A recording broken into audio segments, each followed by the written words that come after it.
There we go. So you've charged your biochar, but how did you make your biochar? So let's look at or start to understand some of the different things that you can do. And I'm just looking for another image that I found earlier. Right there. Let's see. I got to make it a little bit smaller here. A little bit more. I know and these are from Google searches, guys. So it's very easy for you guys to look this stuff up too.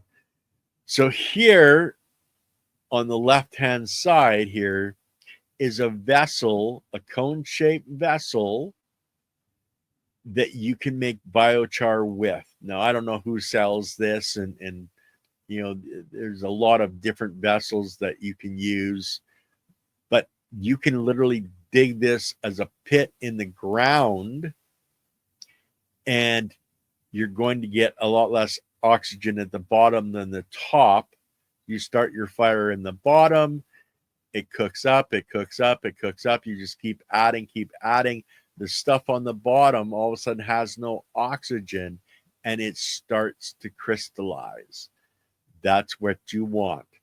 And you want to fill it all the way up to the top. And this can, as I said, can literally be a little pit in your garden. And you've gathered a bunch of wood or you know, woody type materials, stalks, etc. And you're burning them and creating the biochar. And then you want to put that fire out. Hey, Tigro.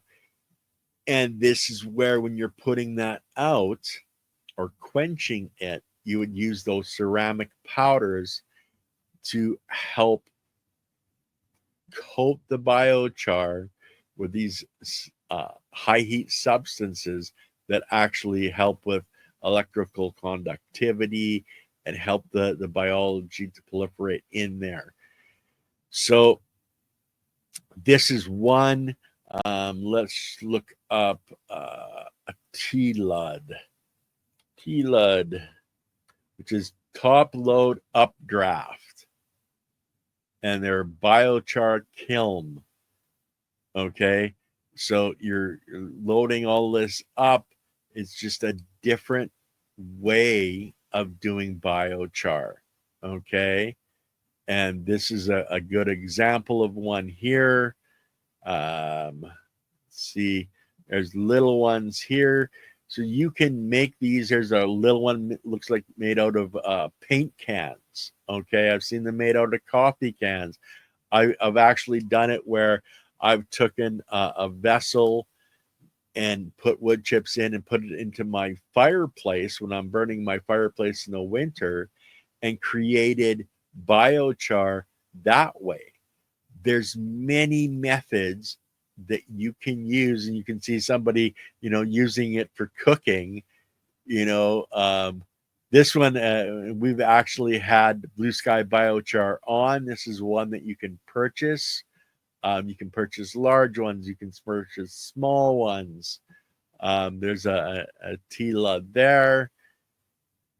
And you guys can watch videos. There's all kinds of videos online where people are building these and showing how to build them, etc.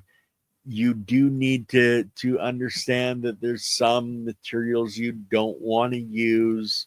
There's some woods you wouldn't want to use because it's got other effects that come on with it. But please do your own research. This isn't just me saying, you know, A, B, and C. This is you finding, you know, G, H, and F, you know, maybe throwing in an S turn in there as well, because your environment, your life is your own. What you have available to you is for you to decide where you want to go. You may not want to purchase, hey, Henry, you may not want to purchase something. You may want to do the pit. You know, it's really up to you. Yeah, made a small retort. Right on, Tigro. These are different methodologies that can be used. And there's large scale operations out there that are doing this. Now, you've got your biochar, you've cooked it down.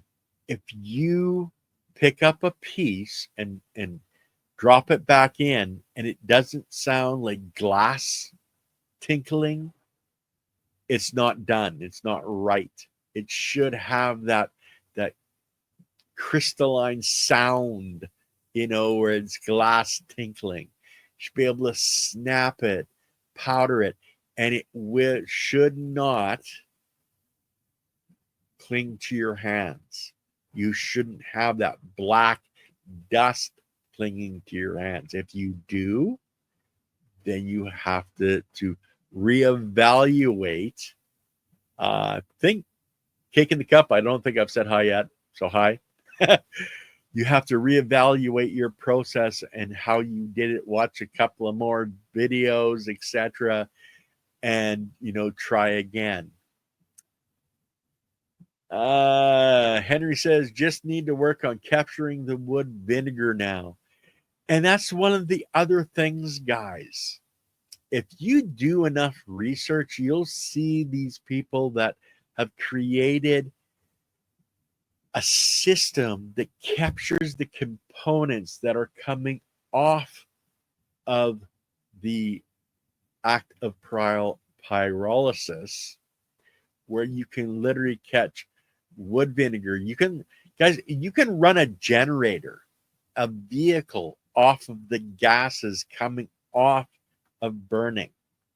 There's so many different things. Hey, Tom, I know I ran across the guy, Mr. Teslonian. I'm not sure. I haven't seen him online, but he was taking different inventions, recreating them. And one of the things he did, okay, is he created a system to burn the wood, to collect all the different components, collecting the oil, collecting the wood vinegars. And then, of course, he was actually running a generator off of the wood gas.